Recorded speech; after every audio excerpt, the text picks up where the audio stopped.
नमस्कार दोस्तों, IAS prep YouTube channel पर आपका बहुत बहुत स्वागत है। हम डिस्कस कर रहे हैं एनसीईआरटी की कक्षा 6 के भूगोल विषय को हम डिस्कस कर रहे हैं, जिसमें पहले और दूसरे चैप्टर को हम ऑलरेडी 2 वीडियोस में डिस्कस कर चुके हैं। आज ये तीसरा वीडियो है, उसमें तीसरे चैप्टर के बारे में हम बात करेंगे। तीसरा चैप्टर है पृथ्वी की गतियां। पृथ्वी की गति, हाँ, पृथ्वी 2 प्रकार की गति करती है, आप सबको पता है। नहीं पता है तो आज हर हाल में आपको समझ में आ जाएगा। एक गति होती है घूर्णन और दूसरी गति आपकी होती है परिक्रमण। ठीक है ना। तो घूर्णन गति क्या है, आपको मैंने बताया था ना, जब ग्लोब के बारे में हम चर्चा कर रहे थे, तो ये ग्लोब के 2 अक्ष थे, ऐसे फंस के ये ग्लोब ऐसे टिका हुआ था, याद आया ना, ऐसे ग्लोब ये बना हुआ था। तो ये ग्लोब, ये अक्षों के सहारे पृथ्वी घूम रही थी। आपने लट्टू देखा है ना, बचपन में नचाया भी होगा। तो लट्टू जैसे नाचता है ना अपने अक्ष के, ठीक उसी तरह ये घूमती रहती है। तो ऐसी गति को जो पृथ्वी अपने अक्ष पर घूर्णन करती है, तो इसे क्या कहते हैं, घूर्णन गति। और दूसरा एक सूर्य के चारों तरफ की जो गति होती है, मैंने पहले वाले वीडियो में इसकी दूसरे वाले वीडियो में इसको डिस्कस किया था। तो ये जो गति होती है, पहले या दूसरे वीडियो में, सब में हमने ये पढ़ा है, पहले वीडियो में पढ़ा था। तो ये जो गति होती है, ये हम परिक्रमा कर जब किसी चीज की करते हैं, जैसे मंदिर आप जाते हैं ना, तो मंदिर के चारों तरफ परिक्रमा लगाते हैं, ठीक है। तो ठीक इसी तरह पृथ्वी भी सूर्य के चारों तरफ परिक्रमा लगाती है, तो इसको परिक्रमण कहते हैं। ठीक है ना। आगे देखिए, एक इंपॉर्टेंट इंफॉर्मेशन दी है कि पृथ्वी का अक्ष एक काल्पनिक रेखा है जो इसके कक्षीय सतह से 66.5 डिग्री का कोण बनाती है। अगर इसकी कक्षीय सतह ले ली जाए तो इससे जो पृथ्वी का अक्ष है वो ऐसे झुका हुआ है, ठीक है। तो ये ऐसे 90 डिग्री होता है, यहाँ पे ये 66.5 डिग्री का कोण बनाती है। वह समतल जो कक्ष के द्वारा बनाया जाता है उसे कक्षीय समतल कहते हैं। इतना ही इसमें इंपॉर्टेंट है। हमने डिस्कस किया था कि पृथ्वी, जो ग्रह होते हैं, पृथ्वी जैसे कोई भी ग्रह, उनका अपना स्वयं का प्रकाश नहीं होता है। और पृथ्वी जो है प्रकाश कहां से प्राप्त करती है, सूर्य से प्रकाश प्राप्त करती है। और पृथ्वी का आकार गोले के समान है, इसलिए एक समय में सिर्फ एक इसके आधे भाग पर ही, मान लीजिए गोला है और इधर से सूर्य की रोशनी पड़ रही है। देखिए इसमें फिगर बना हुआ है, हमको बनाने की जरूरत नहीं है। ये तो इसके आधे भाग पे ही तो पड़ेगा, आधा भाग तो इधर पीछे कवर्ड हो जाएगा, अंधेरे में रहेगा, रोशनी उधर नहीं होगी। तो इस चित्र में जैसे दिखाया गया है, आप इस फिगर को बहुत ध्यान से देखिए और दिमाग में बिठा लीजिए। देखो ये जो आपका ये वाला ये अक्ष है, देखो ये अक्ष, तो ये जो कोण की बात हो रही थी, ये पृथ्वी का ये कक्षीय समतल हो गया, ये वाली जो विषुवत रेखा आपने पढ़ी थी, और इसका अक्ष ऐसे है, ठीक है ना, देखो ऐसे टेढ़ा। तो ये इनके बीच का कोण जो बन रहा है, ये 66.5 डिग्री का कोण बन रहा है, यही बता रहा था। आगे हम देखें तो सूर्य की रोशनी एक तरफ ही पड़ती है, ये बात ही बता रहा है, क्रम से समझते जाइए। और दूसरा भाग जो सूर्य से दूर होता है, वहां पे रात होती है। ग्लोब पर वह वृत्त जो दिन तथा रात को विभाजित करता है उसे प्रदीप्त वृत्त कहते हैं। अब देखो इधर दिन, ये आधे भाग में, और इधर आधे भाग में रात, तो बीच में जो ये एक लाइन खींची ना, तो ये वृत्त इसलिए हो जाएगी कि पृथ्वी गोल है, तो ये लाइन घूम के उधर जाएगी ना, तो इसको कहते हैं प्रदीप्त वृत्त। कहीं भी आप पढ़ डालेंगे, ये सब फैक्ट मिलते नहीं है और पेपर में आ जाते हैं। एनसीईआरटी में ही ये सारी चीजें मिलती हैं। बड़े बड़े राइटर की किताब पढ़ेंगे, उसमें ये छोटी छोटी चीजें नहीं मिलती और यही पूछी जाती है एग्जामिनेशन हॉल में। आगे बढ़ते हैं। पृथ्वी अपने अक्ष पर एक चक्कर पूरा करने में 24 घंटे का समय लेती है। आप पहले ही वीडियो में हम डिस्कस कर चुके हैं। घूर्णन के समय काल को पृथ्वी दिन कहा जाता है। हमारा दिन कितने घंटे का होता है, 24 घंटे का, और यही पृथ्वी का घूर्णन काल है। तो 24 घंटे बराबर एक दिन, और यही दिन जो है ये हमारा घूर्णन काल हो जाता है। और यही पृथ्वी की दैनिक गति, यानी कि 24 घंटे में पृथ्वी एक चक्कर ऐसे लगा डालती है। देखते हैं, आओ करके सीखें। इसको आप अपनी किताब में देख लीजिएगा, बहुत इंपॉर्टेंट नहीं है। आगे बढ़ते हैं। ये देखिए, अगर पृथ्वी घूर्णन ना करे तो क्या होगा, बहुत इंपॉर्टेंट प्रश्न यहाँ पे हो रहा है। तो सूर्य के तरफ वाले पृथ्वी के भाग में हमेशा दिन होगा और उसके जो अपोजिट साइड में उनमें हमेशा रात होगी, लेकिन ऐसा नहीं होता है। हमारे यहाँ दिन होती है, फिर रात होती है, दिन होती है, फिर रात होती है, दिन होती है, फिर रात होती है। तो ये क्रम ऐसे दिन रात का चलता रहता है, यानी कि पृथ्वी जो ऐसे गोला है, अब इधर मान लीजिए ये सूरज चमक रहा है, अभी फिगर जैसे बना हुआ था, तो ये रोशनी यहाँ पड़ रही है।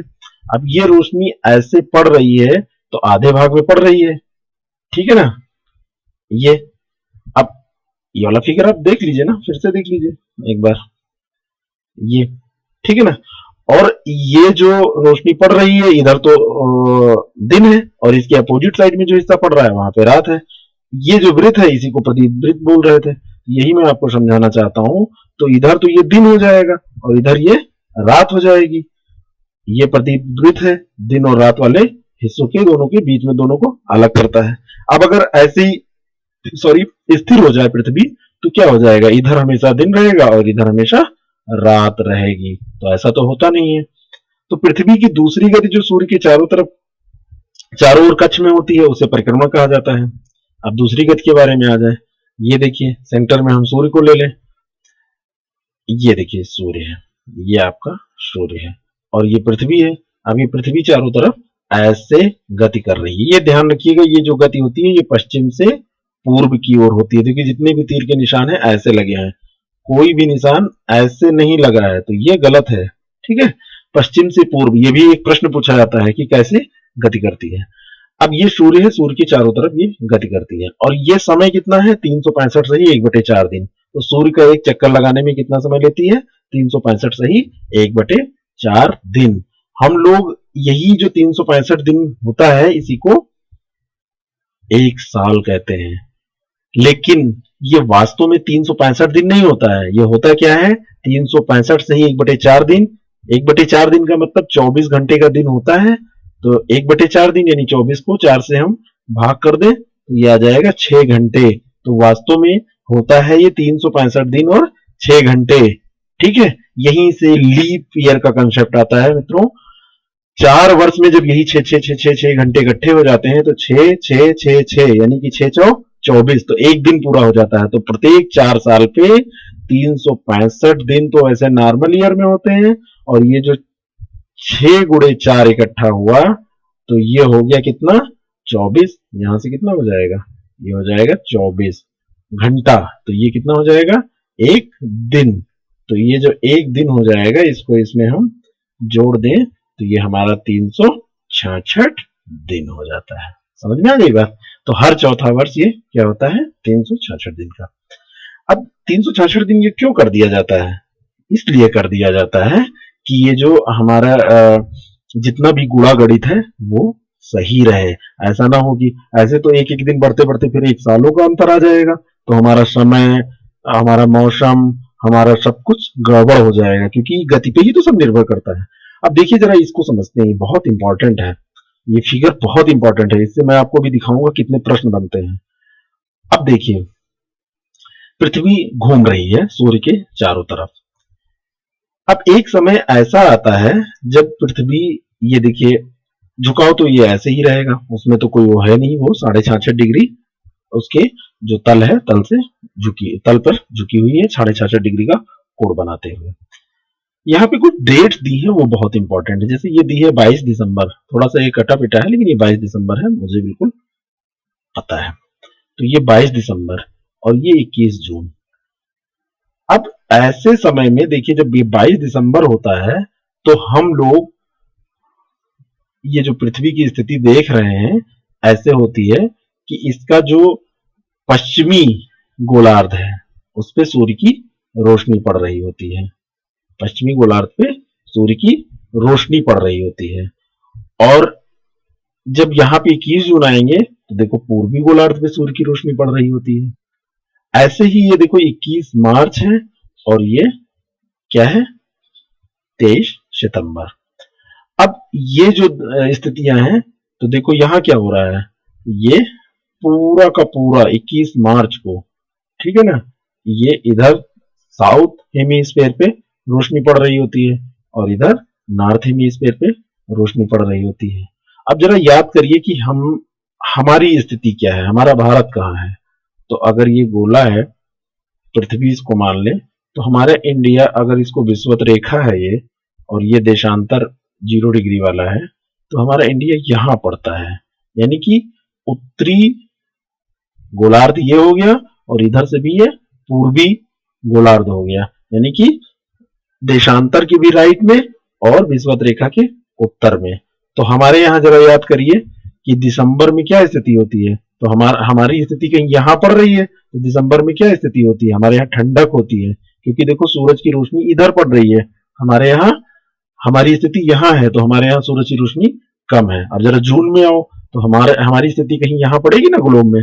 देखिए मैं अपने तरीके से आपको समझा रहा हूँ, जो बहुत सरल तरीका है, पढ़ने पढ़ाने का तरीका सब अलग होता है। तो यहाँ पे देखो क्या हो रही है, सूर्य की रोशनी पड़ रही है, तो 21 जून, जून में कितनी ज्यादा गर्मी पड़ती है, बहुत ज्यादा गर्मी पड़ती है। मार्च की स्थिति क्या होती है, न ज्यादा गर्मी न ज्यादा ठंडक। ऐसे ही यहाँ पे आए सितंबर की स्थिति ठीक वैसे ही, ठीक है ना, ये मोटा मोटा हमने समझा। अब ये जो 21 जून होता है ना, 21 जून होता है, 22 दिसंबर होता है, 21 मार्च होता है, 23 सितंबर होता है, तो ये 4 डेट साल की बहुत महत्वपूर्ण डेट होती हैं। तो अब ये तो इसको क्या कहेंगे हम, ये विषुव की स्थिति होती है, विषुव की स्थिति। देखो ये विषुव की स्थिति बोलते हैं 21 मार्च और इसको 23 सितंबर को। और ये दक्षिणी अनंत और ये उत्तरी अनंत की स्थिति होती है। 21 जून को उत्तरी अनंत में सूर्य होता है और ये जो 22 दिसंबर है इसमें दक्षिणी अनंत की में सूर्य होता है, ठीक है ना। इतना आप ध्यान रखिएगा। जब दक्षिण में होगा तो हम उत्तरी गोलार्ध में है, तो हमारे यहाँ क्या हो जाएगी, गर्मी हो, ठंडक हो जाएगी। और जब उत्तरी अनंत में सूर्य होगा तो हमारे यहाँ गर्मी हो जाएगी। तो 21 जून को गर्मी होती है। आगे इसकी चर्चा, बहुत सारे कंसेप्ट पढ़ने, यहाँ पे ज्यादा समय नहीं देते हुए हम आगे बढ़ते हैं। ध्यान दीजिए कि पृथ्वी के पूरे कक्ष में एक ही दिशा में, ये पूरे कक्ष में एक ही दिशा में झुकी हुई है। तो एक ही दिशा में झुकी है, आप स्पष्ट रूप से देख चुके हैं। सामान्यतः एक वर्ष में गर्मी, सर्दी, बसंत और शरद ऋतुओं में एक वर्ष को बांटा जा सकता है। और ऋतुओं में परिवर्तन सूर्य के चारों ओर पृथ्वी की स्थिति में परिवर्तन के कारण होता है। महत्वपूर्ण प्रश्न कि ऋतुओं में परिवर्तन कैसे होता है, सूर्य के चारों ओर पृथ्वी की स्थिति में परिवर्तन होता है। तो स्थिति इंपॉर्टेंट है, जैसे जैसे स्थिति में परिवर्तन होगा परिवर्तन होता चला जाएगा। नेक्स्ट बढ़ते हैं। ये देखिए प्रयोग दिया हुआ है, आप इसको करके देखिएगा। और अपनी किताब में फिलहाल इसको मैं ऐसे पढ़े दे रहा हूं। ध्रुवों के पास वाले क्षेत्रों में कम उष्मा, 21 जून को उत्तरी गोलार्ध सूर्य की तरफ झुका हुआ। मैंने आपको बताया सूर्य की किरणें कर्क रेखा पर सीधी पड़ती हैं। इसके परिणाम स्वरूप इन क्षेत्रों में उष्मा अधिक होती है। ध्रुवों के पास वाले क्षेत्रों में कम उष्मा प्राप्त होती है, क्योंकि यहाँ सूर्य की किरणें तिरछी पड़ती हैं। जाहिर सी बात है, मैंने आपको कल बताया था, जब कोई सीधी पड़ती है, सीधा चमकता, दूरी कम हो जाती है, ज्यादा टेम्परेचर होता है, टेम्परेचर हाई होता है। और जब तिरछी पड़ेंगी तो दूरी बढ़ जाएगी, है ना। जैसे ये ऐसे कुछ हम ले ले, तो यहां से जो ऐसे पड़ेगी तो ये कम दूरी तय करके आएगी, और फिर ऐसे पड़ेगी ये, और ये ऐसे, ठीक है ना। ये थोड़ा बड़ा बना लीजिए, तो ये दूरी बढ़ जा रही है। तो ध्रुव यहाँ होते हैं ना, तो यहाँ पे हमेशा कम उष्मा होती है।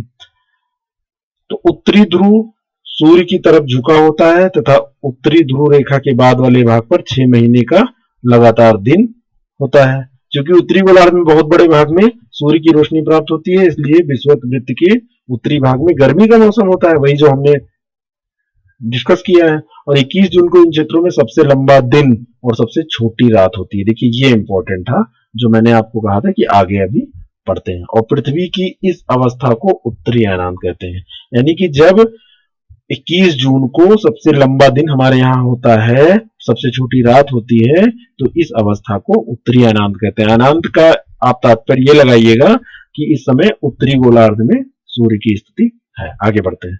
ठीक इसके विपरीत 22 दिसंबर को हो जाएगा। जो इसमें उत्तरी अनंत में हुआ है वही इसमें दक्षिणी अनंत हो जाएगा 22 दिसंबर को। जितनी चीजें यहाँ पे लिखी हुई उसका जस्ट विपरीत, अगर एक समझ में आपको आ गया है तो दूसरा समझ में आ जाएगा, है ना। तो ये दक्षिणी अनंत हो जाएगा। कुछ काम आपके लिए भी मैं छोड़ना चाहता हूं जिसको आप सही से पढ़ें।